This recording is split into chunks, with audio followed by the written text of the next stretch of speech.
सबको हार्दिक स्वागत। हाय फ्रेंड्स, ఎలా ఉన్నారు? Welcome to Lankala Jyothi tour channel. నేను ఈ వీడియోలో వేలూరు కోటను శ్రీ జలకంఠేశ్వర స్వామి ఆలయాన్ని చూపించబోతున్నాను। కోటలో ఉన్న శ్రీ జలకంఠేశ్వర స్వామి ఆలయం ఇదే। వేలూరు ఫోర్ట్ ఫుల్ వ్యూ ఇలా ఉంటుంది। మహా అద్భుతమైన కట్టడం వేలూరు కోట ఇది। 16వ శతాబ్దానికి చెందిన పెద్ద కోట ఇది।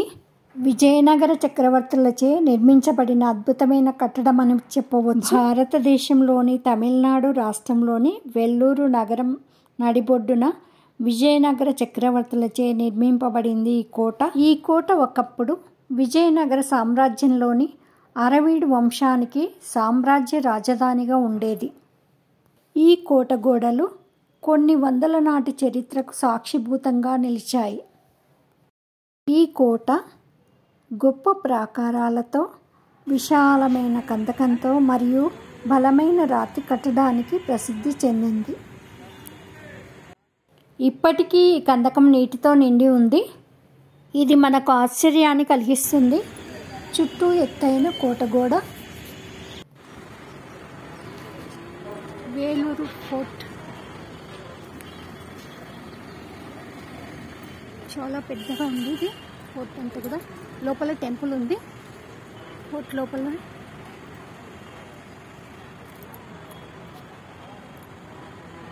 చుట్టూ కందకం, శత్రువులు ఎవరు కూడా లోపలికి రావడానికి వీలు లేకుండా కందకాలు ఈ నీటిలో ముసళ్ళని కూడా ఉంచేవాళ్ళు రాజుల కాలంలో।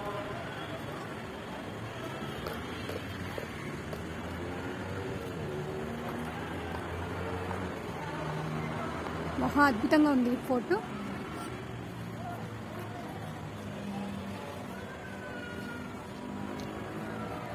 ఇదంతా కూడా కందకం। ఇక్కడ ఫోటో కోట లోపల, ఇదంతా కూడా లోపల టెంపుల్ ఉంటుంది। కోట చుట్టూ విశాలమైన కందకం ఇది। శత్రు దుర్భేద్యమైన కోట, శత్రువులు ఎవరు లోపలికి ప్రవేశించడానికి వీలు కాని విధంగా నిర్మించారు ఈ కోటను।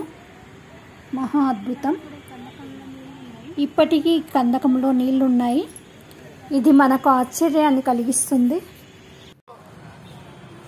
కోట బయట కందకం, పెద్ద కందకం ఉంది ఇక్కడ।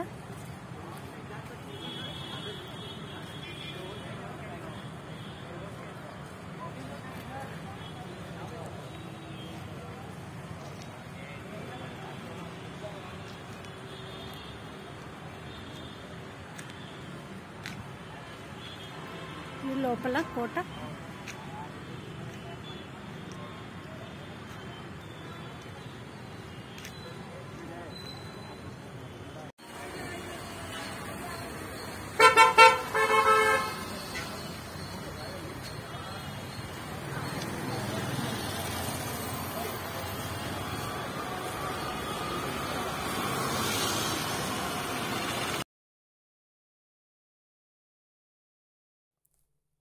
కోట చుట్టూ కందకం ఇది వెలుపల భాగంలో। కోట లోపల చర్చి, మసీదు కలవు। కోట లోపల చాలా భవనాలు ఉన్నాయి, కొన్ని శిథిలమైపోయాయి। ఒక భవనంలో మ్యూజియాన్ని ఏర్పాటు చేశారు, అదే ఈ మ్యూజియం। కోటలో ఉన్న మ్యూజియాన్ని సందర్శించడానికి మేము కూడా వెళ్ళాము। కోట లోపల చాలా భవనాలు ఉన్నాయి, కొన్ని భవనాలు ఇలా దర్శనమిస్తున్నాయి। అందులో ఒక భవనంలో మ్యూజియాన్ని ఏర్పాటు చేశారు, ఇదే మ్యూజియం। మీరు కూడా ఈ మ్యూజియాన్ని సందర్శించండి। కోటలో ఉన్న ఈ మ్యూజియాన్ని చూడడానికి ఉపాధ్యాయులు విద్యార్థులను తీసుకొని వచ్చారు। మేము కూడా కాసేపు ఆ మ్యూజియాన్ని చుట్టేసాము।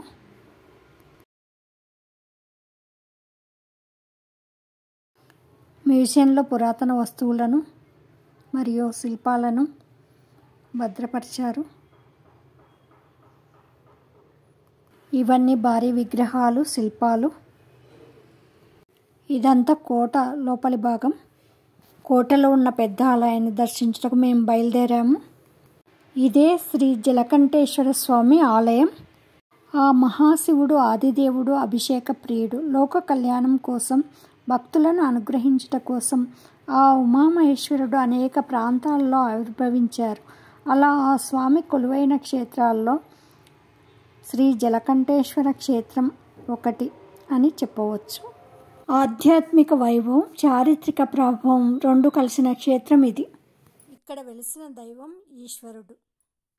ప్రపంచాన్ని అబ్బురపరిచే భారతీయ శిల్ప నిర్మాణ శైలిని పరిచయం చేసిన అద్భుత క్షేత్రం ఇది. ఈ ప్రాచీన ఆలయాల నిర్మాణాల వెనుక అలనాటి రాజుల అంకితభావం, భక్తిభావం కనిపిస్తాయి. అప్పట్లో రాజులు ఎంత పరాక్రమవంతులైనా విజయం వరించాలంటే భగవంతుని అనుగ్రహం ఉండాలని భావించేవారు. అందువల్ల యుద్ధానికి వెళ్లే ముందు తమ ఇష్ట దైవాన్ని దర్శించుకొని యుద్ధ రంగానికి వెళ్ళేవారు. కోటలోని ఇతర పరివారం, వారి కుటుంబ సభ్యులు కోట దాటకుండానే కోటలోని దైవ దర్శనం చేసుకునేవారు. ఇలా సదాశివరాయల కాలంలో కోట నిర్మితమైంది. అలా జలకంఠేశ్వరాలయం కోటలో ఓ భాగమైంది. శివుడు ఎక్కడ ఉన్నా గంగామాత ఆయన్ను వెతుక్కుంటూ వస్తుందనే విషయాన్ని నిరూపించేలా చాలా క్షేత్రాలు మనకు కనిపిస్తాయి. ఆ విధంగా ఇక్కడ కూడా ఆలయంతో పాటు కోట చుట్టూ నీరు ఉంటుంది. ఒక హారంలా శివాలయం చుట్టూ జలం ఉండడం వల్ల ఈ స్వామికి జలకంఠేశ్వరునిగా పేరు వచ్చిందని చెబుతారు. ప్రాచీనమైన కోటను పరిశీలిస్తే అప్పట్లో రాజులు తాము దర్శనం చేసుకోవడానికి నిర్మించిన మందిరాలు, ఆలయాలు కనిపిస్తుంటాయి. కానీ వెల్లూరు విషయాన్ని పరిశీలిస్తే కోటలోని చాలా భాగం ఈ ఆలయానికి కేటాయించడం విశేషమని చెప్పవచ్చు. ఎత్తైన గోపురాలు, అరువైన ఎత్తైన చెక్క ద్వారాలు, ఇప్పటికీ చెక్కు చెదరని తలుపులు చూస్తే మనకు ఆశ్చర్యం కలుగుతుంది. ఎందరో రాజులు, రాణులు, పుర ప్రజలు దర్శించుకున్న ఈ జలకంఠేశ్వరుని మేము కూడా దర్శించి చెప్పరాని ఆనందాన్ని పొందాము.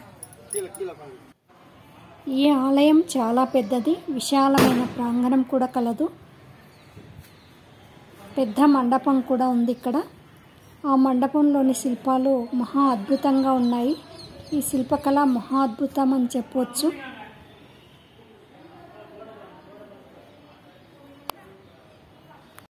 ఈ కోట విజయనగర చక్రవర్తుల నుండి బీజాపూర్ సుల్తాన్లకు, మరాఠాలకు, కర్ణాటక నవాబులకు మరియు చివరకు భారతదేశానికి స్వాతంత్రం పొందే వరకు కోట బ్రిటిష్ వారి ఆధీనంలో ఉండేది. ప్రస్తుతం భారత ప్రభుత్వం పురావస్తు శాఖతో కోటను నిర్వహిస్తోంది. బ్రిటిష్ పాలనలో టిప్పు సుల్తాన్ కుటుంబం మరియు శ్రీలంక చివరి రాజు శ్రీ విక్రమ రాజసింహ కోటలో ఖైదీలుగా ఉన్నారు. శ్రీ రంగరాయల విజయనగర రాజకుటుంబీకుల మారణకాండకు ఇది సాక్షిభూతంగా నిలిచింది ఈ కోట. ఈ వీడియో ఎలా ఉందో మీ అభిప్రాయాలను తెలియజేయండి. Until then, goodbye. Have a nice day. Thank you.